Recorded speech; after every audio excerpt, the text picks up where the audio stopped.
LinkedIn community. It's Conarum, and today, let's talk about something crucial in the world of ERP, procurement and sustainability. Ready for a quick dive? Procurement isn't just about buying goods, it's about making choices that impact the environment and society.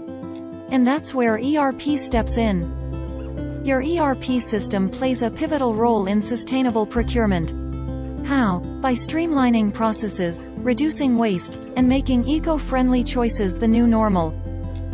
Quick fact: ERP ensures transparency in the supply chain, helping you make informed decisions about the environmental and social impact of your purchases. Many organizations are leveraging ERP to support sustainability initiatives. From choosing suppliers with eco-friendly practices to optimizing transportation routes, it's all in the ERP playbook. Picture this: real-time data insights provided by ERP help you track and measure your sustainability goals.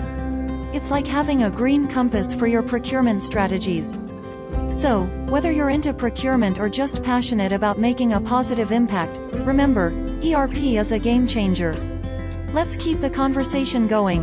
Share your thoughts below, and let's build a more sustainable future together. Until next time, stay green.